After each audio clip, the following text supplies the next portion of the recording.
We will start a new chapter, company audit. So सब तो पहला ਆਪਾਂ मीनिंग करांगे कंपनी दा। Company is said to be an artificial person created by law having separate legal entity distinct from its members। ਆਪਾਂ ਨੂੰ ਪਤਾ ਹੈ ਕਿ ਕੰਪਨੀ ਕੀ ਹੁੰਦੀ ਹੈ, ਇੱਕ ਆਰਟੀਫਿਸ਼ੀਅਲ ਪਰਸਨ ਹੁੰਦਾ ਹੈ ਜੋ ਲਾਅ ਦੇ ਦੁਆਰਾ ਕ੍ਰੀਏਟ ਕੀਤਾ ਜਾਂਦਾ ਹੈ। It can not be directly managed by its owners or shareholders because they are very large in number.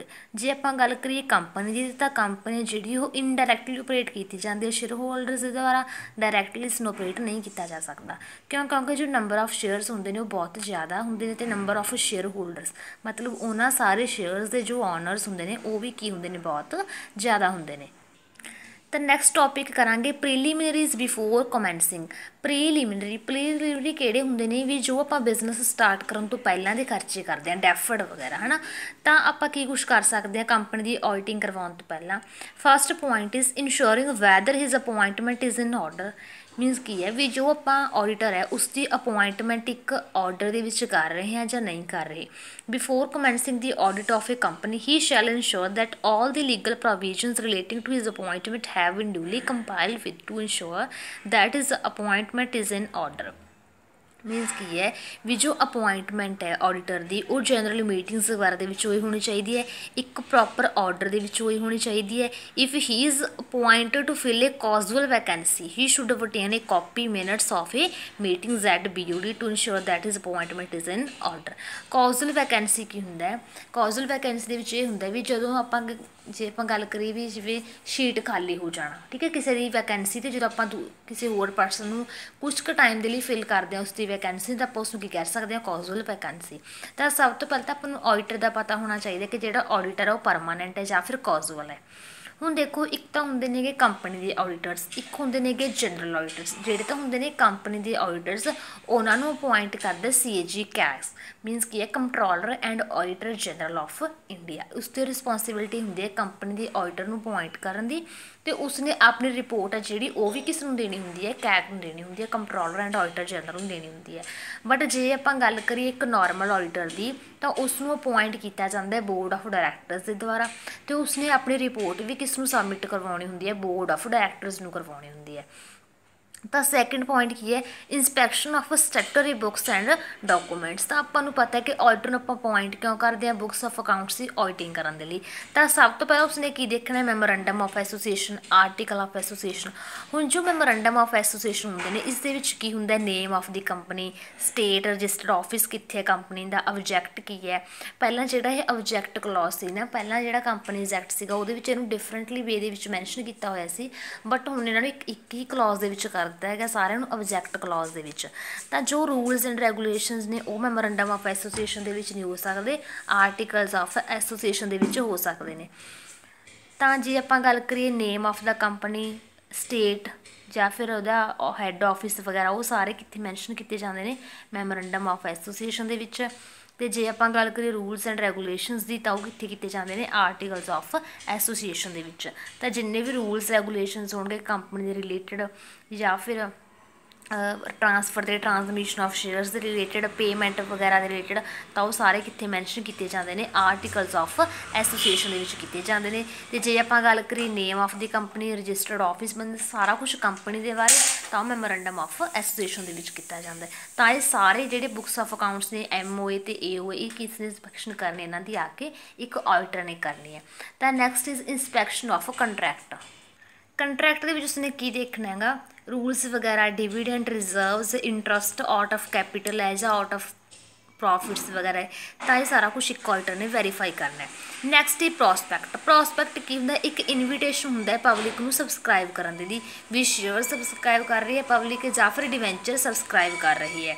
तो ऑडिटर की ड्यूटी की होएगी नंबर ऑफ क्वालिफिकेशन शेयर देखना, अमाउंट ऑफ कैपिटल जो इशू की जाती है, पर्टिकुलर्स हो गए, मिनिमम सबसक्रिप्शन होगी, तो ये सारा कुछ एक ऑडिटर की ड्यूटी है चैकआउट करना।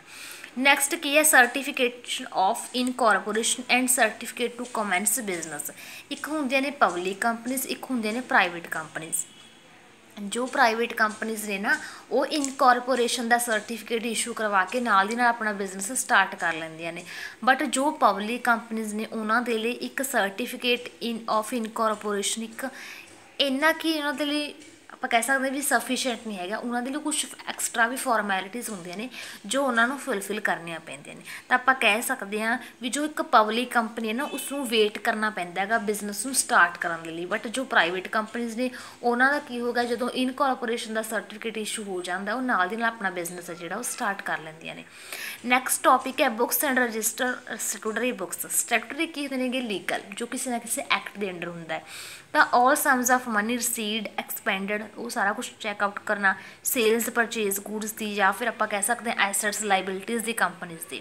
Next is register of members. Register of members ਕੌਣ ਹੋਣਗੇ, ਜਿਨ੍ਹਾਂ ਦਾ ਪ੍ਰੋਸਪੈਕਟਸ ਦੇ ਵਿੱਚ ਨਾਮ ਮੈਂਸ਼ਨ ਕੀਤਾ ਗਿਆ ਹੈਗਾ, ਦਾ ਨੇਮ, ਐਡਰੈਸ, ਆਕਿਊਪੇਸ਼ਨ ਹਰ ਇੱਕ ਮੈਂਬਰ ਦਾ, ਈਚ ਸ਼ੇਅਰ ਮਤਲਬ ਕਿ ਆਪਾਂ ਕੀਤਾ ਹੋਇਆ ਨਾ ਸ਼ੇਅਰ ਕੈਪੀਟਲ ਐਂਡ ਟਾਈਪਸ ਦੇ ਵਿੱਚ ਵੀ ਲਿਮਿਟਡ ਬਾਈ ਸ਼ੇਅਰ, ਲਿਮਿਟਡ ਬਾਈ ਗਰੰਟੀ, ਤਾਂ ਉਹ ਸਾਰਾ ਕੁਛ ਆਡੀਟਰ ਨੇ ਦੇਖਣਾ ਵੀ ਕਿਹੜੇ ਮੈਂਬਰ ਨੇ ਕਿੰਨੀ ਕੈਪੀਟਲ ਸਬਸਕ੍ਰਾਈਬ ਕੀਤੀ ਹੈ ਅਤੇ ਕਿੰਨੀ ਉਸਦੀ ਲਾਇਬਿਲਿਟੀ ਹੈ। Then date on which each person was entered in the registrar, ਤਾਂ ਕਿਹੜੀ ਡੇਟ ਨੂੰ ਮੈਂਬਰ ਦੇ ਐਜ਼ ਅ ਮੈਂਬਰ ਇਹਨੂੰ ਇਨਕਲੂਡ ਕੀਤਾ ਗਿਆ। ਦੈਨ ਇੰਡੈਕਸਿੰਗ ਕਰਨਾ ਮੈਂਬਰਸ ਦੀ, ਜੇ ਉਸਨੂੰ ਕੀ ਲੱਗਦਾ ਵੀ ਕੋਈ ਜਿਹੜਾ ਆਫਿਸਰ ਆ ਉਹ ਡਿਫਾਲਟ ਦੇ ਵਿੱਚ ਹੈ ਤਾਂ ਉਸਨੂੰ ਕੀ ਮਿਲ ਜਾਂਦੀ ਹੈ, ਪਨਿਸ਼ਮੈਂਟ ਮਿਲ ਜਾਂਦੀ ਹੈ ਵਿਦ ਅ ਫਾਈਨ ਵਿਚ ਮੈਕਸ ₹50। ਹੁਣ ਜਿਹੜੇ ਫਾਈਨ ਨੇ ਤਾਂ ₹50 ਤੋਂ ਸਟਾਰਟ ਹੋ ਕੇ 2,50,000 ਰੁਪੀਜ਼ ਤੱਕ ਜਾਂ ਮਿਨੀਮਮ 25,000 ਤੱਕ ਇਹ ਚੱਲਦੇ ਰਹਿੰਦੇ ਨੇ। ਹੁਣ ਆਪਾਂ ਮੈਂਬਰਸ ਦੀ ਕੀਤੀ ਸੀ। ਨੈਕਸਟ ਟੌਪਿਕ ਆਪਣਾ registrar and indexing of debenture holders. ਹੁਣ ਆਪਾਂ ਨੂੰ ਪਤਾ ਵੀ ਇੱਕ ਡਿਵੈਂਚਰ ਹੋਲਡਰਸ ਹੁੰਦੇ ਨੇ ਅਤੇ ਇੱਕ ਹੁੰਦੇ ਨੇ equity share holders.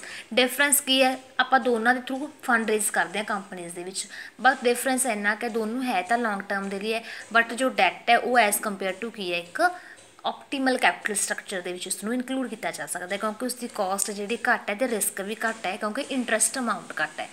Then register to mortgage and charges. Mortgage, pledge, hypothecation ਦੇ ਮੀਨਿੰਗ ਕਰਵਾਏ ਹੋਏ ਨੇ, ਤਾਂ ਉਹ ਸਾਰਾ ਕੁਛ ਵੀ ਕੀ ਕਰਨਾ ਇੱਕ ਆਡੀਟਰ ਨੇ ਚੈੱਕਆਊਟ ਕਰਨਾ।